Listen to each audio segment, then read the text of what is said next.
Hello everyone. LCM और HCF chapter में हमने एलसीएम के कॉन्सेप्ट को कंप्लीट कर लिया है, जहां पर मैंने 35 क्वेश्चंस आपको उसके कराए हैं। यदि आपने वो नहीं देखे हैं तो आप पहले उसको ज़रूर से देखिए, क्योंकि इससे आपके एलसीएम के कॉन्सेप्ट को बिल्ड करने में काफ़ी हेल्प मिलेगी। इस वीडियो में हम बात करेंगे एचसीएफ के कॉन्सेप्ट के बारे में, या इसको हाईएस्ट कॉमन फैक्टर भी कहा जाता है, या हिंदी में आप इसको महत्तम समापवर्तक या मासा भी कहते हैं। तो यहाँ पर एक वर्ड दिया हुआ है फैक्टर। तो सबसे पहले आप जानिए फैक्टर क्या चीज़ होती है। तो फैक्टर को हम किस तरह से डिफाइन करेंगे। Factors are numbers that divide given number without leaving a reminder. यदि कोई संख्या किसी दूसरी संख्या को पूरा पूरा विभाजित कर दे तो विभाजित करने वाली संख्या को विभाजित होने वाली संख्या का अपवर्तक कहा जाता है, या इसको हम डिवाइजर भी बोलते हैं। मतलब 12 के फैक्टर्स कौन कौन से होंगे, तो 12 से छोटे वो सभी नंबर्स जो 12 को पूरा पूरा डिवाइड कर देते हैं। जैसे देखो 1 से भी 12 कट जाएगा, 2 से भी 12 कट जाएगा, 3 के टेबल में भी 12 आता है, 4 के टेबल में भी, और 6 के और 12 के। इन सभी नंबर्स से 12 पूरा पूरा कम्प्लीटली डिवाइड हो जाता है, इसलिए ये सारे के सारे 12 के फैक्टर्स या डिवाइज़र कहे जाएंगे। ठीक है। ऐसे ही देखिए 8 के बारे में कहें तो 8 के फैक्टर्स क्या क्या होंगे। 8 1 के टेबल में भी आ जाएगा, 2 से भी कट जाएगा, 4 से भी कट जाएगा, और 8 से भी कट जाएगा। तो इसका एचसीएफ में क्या यूज़ है। जब भी हमें एचसीएफ निकालना होता है तो हम 12 और 8, जैसे यहाँ एग्जाम्पल दिया हुआ है, उन दोनों में जो उनका हाईएस्ट मतलब सबसे बड़ा, कॉमन मतलब जो दोनों में हो, और फैक्टर हम उसको लेंगे और वही उसका एचसीएफ कहलाएगा। तो आप देख पा रहे होंगे यहाँ 1 भी कॉमन है, 2 भी कॉमन है, और फिर उसके बाद में 4 कॉमन है। इसके बाद कोई भी वैल्यू कॉमन नहीं है। तो हाईएस्ट मतलब सबसे बड़ा जो कॉमन नंबर है वो कौन सा हो गया, 4। तो 4 ही इसका एचसीएफ कहलाएगा। तो हम एचसीएफ को किस तरह से डिफाइन कर सकते हैं। HCF of x, y, z is the largest number which can divide x, y and z exactly। ठीक है। या फिर x, y, z का HCF वह बड़ी से बड़ी संख्या है जिससे x, y और z पूर्णतः विभाजित हो जाते हैं। इसके बाद देखिए मेथड्स क्या होंगे HCF को निकालने के, जिसमें से नंबर फर्स्ट मेथड हम पढ़ते हैं प्राइम फैक्टराइजेशन मेथड। ये सेम वैसे ही जैसे मैंने आपको एलसीएम में सिखाया था। सपोज आपको दो नंबर्स दिए हैं, एक 12 दिया है और एक 8 दिया है, और कहा जाए कि भाई आप बताइए 12 और 8 का HCF क्या होगा। तो आप क्या काम करेंगे, 12 के आपको अलग फैक्टर करने पड़ेंगे, 8 के अलग फैक्टर करने पड़ेंगे। तो 12 2 से कट जाएगा 6 टाइम्स, फिर 2 से कट जाएगा 3 टाइम्स, फिर 3 से कट जाएगा 1 टाइम्स। ऐसे ही 2 को कट करो तो 2 4 जा 8 होते हैं, फिर 2 2 जा 4 होते हैं, और फिर 2 1 जा 2 होगा। तो यहाँ से अगर मैं 12 के फैक्टर्स लिखूँ तो क्या आ जाएंगे 2 इंटू 2 इंटू 3, और अगर 8 के फैक्टर्स लिखूँ तो वो क्या आ जाएंगे 2 इंटू 2 इंटू 2। अब हमें यहाँ से देखना होता है कि इन दोनों में कॉमन क्या क्या है। तो अगर आप देख पा रहे हैं तो यहाँ देखिए पहले ये 2 कॉमन है, और फिर ये 2 कॉमन है, फिर और कुछ भी कॉमन नहीं है। तो जब हमें HCF निकालना होता है हम सिर्फ इन्हीं वैल्यूज़ को इंटू कर देंगे। 2 इंटू 2 यहाँ से 4 आ गया, और 4 ही इसका HCF हो जाएगा। इस मेथड को क्या कहा जाता है, प्राइम फैक्टराइजेशन मेथड कहा जाता है। इसके बाद देखिए नंबर 2 डिवीज़न मेथड। तो डिवीज़न मेथड किस तरीके का होता है, जैसे अभी दो नंबर दिए थे 12 और 8, आपको देखना होगा इन दोनों में से बड़ा कौन सा है 12। तो 12 को आप छोटे वाले नंबर से डिवाइड कर दो। तो 8 से इसको मैं डिवाइड करूं तो एक बार चला जाएगा, 8 1 जा 8, यहाँ से बच रहा है 4। अब इस वाले 8 को आप यहाँ पर लिख लो, और फिर इस जो रिमाइंडर आया था इससे डिवाइड कर दो। तो 4 2 जा हो गया 8। जैसे ही ये कम्प्लीटली डिवाइड हो जाए तो लास्ट टाइम हमने जिससे डिवाइड किया होता है उसी को उसका HCF कहा जाता है। इसलिए हम कह देंगे कि 12 और 8 का जो HCF होगा वो कितना हो जाएगा 4। और इस मेथड को आप क्या कहेंगे, डिवीज़न मेथड। डिवीज़न मेथड का जो आप यूज़ करेंगे वो हमेशा बड़े नंबर्स में करेंगे, जब आपको बड़ी बड़ी संख्याएं दी जाएंगी और उनका HCF निकालना होगा। देखिए एक और एग्जांपल से मैं इसको समझाता हूँ आपको। जैसे सपोज आपको दो नंबर्स दिए हैं, एक दिया है 225 और एक दिया है 147। तो इन दोनों का अगर आपको HCF निकालना है तो इन दोनों में बड़ा नंबर कौन सा है 225। तो आप क्या काम करेंगे, 225 को डिवाइड कर देंगे 147 से। तो ये कितने टाइम्स चला जाएगा, एक बार यहाँ से आ जाएगा 147, दोनों को कर लेंगे हम माइनस, तो यहाँ से वैल्यू बचेगी 78। अब क्या काम करना है, जिससे लास्ट डिवाइड किया था उसको इधर लिख लीजिए और वापस से फिर डिवाइड कर दीजिए। तो फिर से ये एक बार चला जाएगा, यहाँ पर आ जाएगा आपका 78, दोनों को माइनस कर लो तो वैल्यू बच जाएगी 69। अब फिर क्या करेंगे, जिससे लास्ट डिवाइड किया था उससे फिर से डिवाइड कर दीजिए, यहाँ से वैल्यू आ जाएगी आपकी 69 और 69 को फिर से माइनस कर दीजिए तो 9 बच जाएगा। अब आप क्या करेंगे, ये लास्ट जिससे डिवाइड किया था उसको फिर यहाँ उतारिए और फिर डिवाइड कर दीजिए तो 9 सत्ते होते हैं 63 और यहाँ से बच जाएगा 6। अब फिर क्या करेंगे, आप 9 को यहाँ लिखेंगे, 9 से फिर डिवाइड कर दीजिए तो 6 × 6, यहाँ से बचेगा 3। अब ये जो 6 था इसको फिर डिवाइड कर दीजिए तो 3 × 2 = 6, यहाँ पर आकर ये कम्प्लीटली डिवाइड हो गया। जैसे ही ये कम्प्लीटली डिवाइड हो जाए तो आपको देखना होगा कि सबसे लास्ट में मैंने किससे डिवाइड किया था, तो 3 से, इसलिए इसका जो HCF आ जाएगा वो 3 आ जाएगा। इस वाले मेथड को हम क्या कहते हैं, डिवीज़न मेथड। और ये कब लगेगा, जब आपको बहुत बड़े बड़े नंबर्स दिए जाएं और उनका HCF निकालना हो। इसके बाद आता है method number 3, common factor method. ये मैं आपको अभी सिखा चुका हूँ। जैसे सपोज़ आपको 12 और 8 दिया है और उन दोनों का HCF निकालना है, तो आप क्या काम करो, पहले 12 के सारे फैक्टर्स लिख लो, 1 से कट जाएगा, 2 से भी कट जाएगा, 3 से भी कट जाएगा, 4 से भी, फिर 6 से और फिर 12 से। ये सारे के सारे जो आ जाएंगे वो 12 के फैक्टर्स आ जाएंगे। ऐसे ही 8 के लिख लो, 1 से कट जाएगा, 2 से भी कट जाएगा, 4 से कट जाएगा और फिर 8 से कटेगा। तो इन दोनों में जो कॉमन हो और सबसे बड़ा नंबर हो वो कौन सा है, 4, इसलिए उसी को मैं कह दूंगा कि वो मेरा HCF होगा।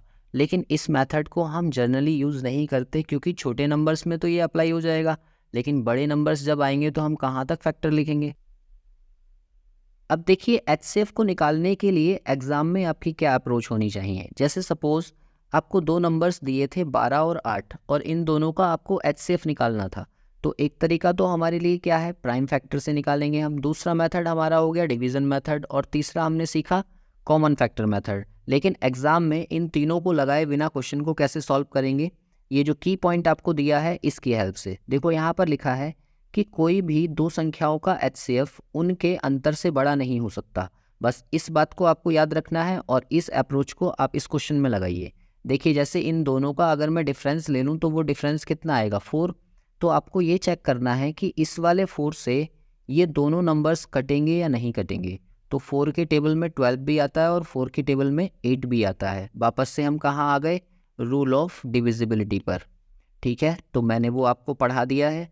अगर आपने वो नहीं पढ़ा है तो पहले आप रूल ऑफ डिविजिबिलिटी पढ़ लो, वो आपको बहुत ज़्यादा हेल्प करने वाला है। तो यहाँ से 4 जो नंबर दिया हुआ है आपको चेक करना है कि ये 12 को और 8 को दोनों को कट करेगा या नहीं करेगा। तो ये कट कर रहा है, इसलिए यही इसका क्या होगा, HCF होगा। इसी अप्रोच को आप बार बार लगाइए कि जब भी 2 नंबर्स का आपको HCF निकालना है तो आप उनका डिफरेंस लीजिए और डिफरेंस से कट करने की कोशिश करिए। अगर डिफरेंस से कट होगा तो ठीक है, नहीं तो उसके किसी फैक्टर से कट होगा। देखो जैसे अभी एक लास्ट क्वेश्चन हमने किया था, सपोज आपको दिया जाए 225 और एक नंबर दिया जाए 147 और इन दोनों का आपको क्या निकालना है, HCF। तो सबसे पहले आप क्या काम करो, इन दोनों का डिफरेंस ले लो। तो इन दोनों का डिफरेंस आ जाएगा 78 और 78 से ये नंबर कटने वाला है नहीं, तो आप क्या करो, 78 से नहीं कटेगा तो 78 के किसी फैक्टर से कटेगा। तो 78 को मैं लिख सकता हूँ 39 × 2। अब बड़ा वाला जो फैक्टर है 39 उससे कट करके देखो, तो 39 से आप देख पा रहे होगे 225 नहीं कटेगा, तो 39 को फर्दर आप खोल दो। फर्दर ये खुल जाएगा कितने फैक्टर्स में, 13 × 3 में। अब इन दोनों में जो बड़ा नंबर है वो कौन सा है, 13। क्या 13 से 225 कटेगा, नहीं कटेगा, तो 3 से कटेगा भाई। 3 से तो कट जाएगा, ये भी कट जाएगा और ये भी कट जाएगा, इसलिए इसका जो HCF आ जाएगा वो क्या हो जाएगा, 3। तो कई बार क्या होगा, जब आप डिफरेंस की अप्रोच लगाएंगे तो आपको बाकी के 3 मेथड्स लगाने नहीं पड़ेंगे, आसानी से आपका क्वेश्चन सॉल्व हो जाएगा।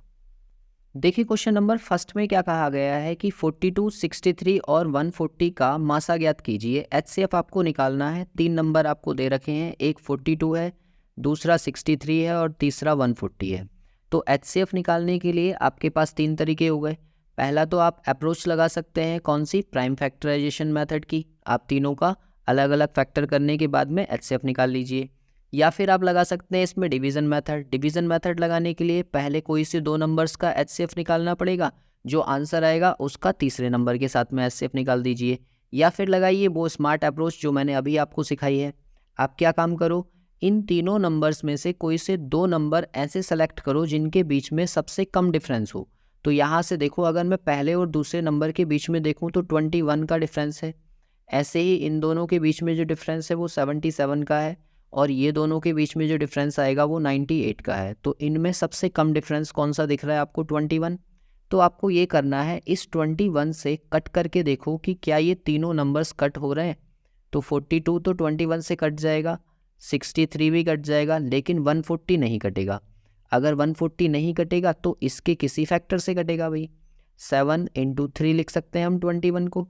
अब इन दोनों में बड़ा कौन सा है? 7। तो 7 से कट करके देखो, तो 7 से देखो 42 भी कट हो जाएगा, 63 भी कट हो जाएगा, और 140 भी कट हो जाएगा। इसलिए जो इसका सही आंसर होगा, तो यहाँ पर भी आपकी कौन सी अप्रोच लग रही है? रूल्स ऑफ डिविजिबिलिटी, जिसके लिए मैंने आपसे बोला था कि आप इसको ज़रूर से तैयार कर लो, क्योंकि ये तो आपको काम आएंगे ही आएंगे एलसीएम के क्वेश्चंस में भी और एचसीएफ के क्वेश्चंस में भी। जैसे देखिए क्वेश्चन नंबर 2 में क्या कहा गया है कि 42, 70, 98 और 126 का क्या निकालना है आपको? एचसीएफ। तो यहाँ पर 4 नंबर्स दिए हैं, एक 42 है, दूसरा 70 है, तीसरा 98 है और चौथा 126 है। आपको इन 4 नंबर्स का एचसीएफ निकालना है। तो आप जल्दी से कैसे निकालेंगे? आप पहले वो दो नंबर सेलेक्ट करो जिनके बीच में कम डिफरेंस हो। तो अगर आप चेक कर पा रहे हो तो देखो, यहाँ से भी 28 डिफरेंस है, यहाँ से भी 28 है, और यहाँ से भी 28 ही डिफरेंस है। तो आप क्या काम करो, इस 28 से ना कट करके देखो कि ये नंबर्स कट हो जाएंगे या नहीं होंगे। तो 28 से 42 ही कट नहीं होगा, बाकी के नंबर तो चेक ही क्या करने। अगर नहीं हो रहा है तो 28 को ना आप फर्दर दो भागों में बांट दो, ये हो जाएगा आपका 14 × 2। ठीक है, 14 दूनी 28 होते हैं। अब आप चेक करो कि इन दोनों में जो बड़ा नंबर है 14, उससे ये सारे नंबर्स कट रहे हैं या नहीं कट रहे हैं। तो देखो 14 तिया 42 होते हैं, 14 पंजे 70, 14 सत्ते 98 और 14 नीमा 126। ये सारे के सारे नंबर्स 14 से कट जाएंगे। अगर कट जाएंगे तो 14 ही इसका आंसर हो जाएगा, जो कि ऑप्शन डी में दिया हुआ है। क्वेश्चन नंबर 3 को देखिए। 3 में कहा गया है कि 7 metre, 3 metre 85 centimetre, 12 metre 95 centimetre लंबाई के यथार्थ मापन के लिए सबसे बड़ी संभव लंबाई प्रयोग की जा सकती है, इनमें से कौन सी होगी? तो जब कभी आपसे सबसे बड़ी की बात करें, आपको क्या निकालना होगा? एचसीएफ। तो एचसीएफ इनका कैसे निकलेगा? देखो, पहला दिया है आपको 7 मीटर, तो 7 मीटर को अगर मैं सेंटीमीटर में चेंज करूं तो 100 से इंटू कर लूँगा तो वो 700 सेंटीमीटर हो जाएगा। दूसरा दिया है 3 मीटर और 85 सेंटीमीटर, तो 3 मीटर को अगर मैं चेंज करूं 100 से मल्टीप्लाई करके और प्लस उसमें 85 ऐड कर दूं तो ये टोटल 385 सेंटीमीटर हो जाएगा। और ऐसे ही 12 मीटर और 95 सेंटीमीटर को अगर मैं चेंज करना चाहूं तो 12 × 100 और प्लस इसमें 95 ऐड कर दो तो ये 1295 हो जाएगा। मतलब कहने का ये है, 3 नंबर्स आपके पास आ गए, एक 700 आ गया, एक 385 आ गया और एक आ गया 1295। अब आपको करना ये होगा, इन तीनों नंबर्स का एचसीएफ आपको लेना है। तो एचसीएफ आप किस तरह से ले सकते हो? आप यहाँ पर ऑप्शन एलिमिनेशन लगाओ। ऑप्शन एलिमिनेशन कैसे होगा? देखो ये 15 है, तो क्या ये 15 से तीनों नंबर्स कट सकते हैं? ये आपको चेक करना है। ये 25 है, इससे ये कटेंगे क्या? ये 35 है, इससे ये कटेंगे क्या? और ये 42 है, इससे ये कटेंगे क्या? आपको एक एक करके नंबर चेक करना है। तो देखो मैं बताता हूँ इसका आंसर क्या है, 35। कैसे पता लगेगा? दो नंबर्स ले लो, 7 और 5। ठीक है, जो नंबर 7 और 5 दोनों से कटेगा वो 35 से भी कटेगा। तो देखो 7 से ये भी कट जाएगा, 7 पंजे 35, 7 पंजे 35, ये भी कट जाएगा और 7 से ये भी कट जाएगा। और क्योंकि इनके इकाई के अंक 5 दिए हुए हैं इसलिए 5 से भी कटेंगे। इसका मतलब सी ऑप्शन ही है जो करेक्ट होगा। बाकी के ऑप्शंस क्यों नहीं होंगे? देखो 42 से ना 700 नहीं कटेगा। 15 से भी अगर मैं इसको कट करना चाहूँ तो 15 से 70 नहीं कटता है, नहीं कटेगा ये भी। 25 से तो कट जाएगा ये वाला, लेकिन 25 से 85 नहीं कटता, इसलिए बी ऑप्शन भी एलिमिनेट हो गया, ए भी एलिमिनेट हो गया और डी भी एलिमिनेट हो गया। इस टाइप के क्वेश्चन में हमेशा आप अप्रोच लगाइए रूल ऑफ डिविजिबिलिटी की हेल्प से ऑप्शन एलिमिनेशन में।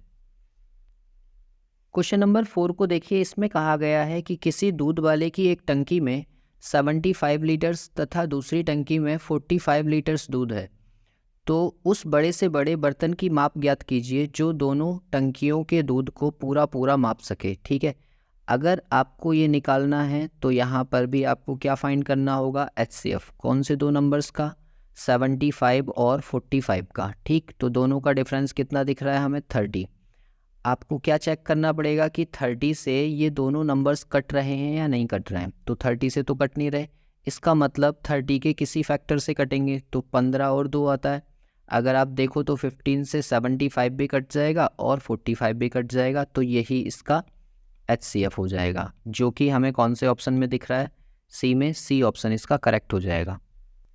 इसके बाद देखिए क्वेश्चन नंबर 5 को। इसमें कहा गया है कि 3 आयताकार खेतों के क्षेत्रफल क्रमशः 200, 250 और 300 वर्ग मीटर हैं।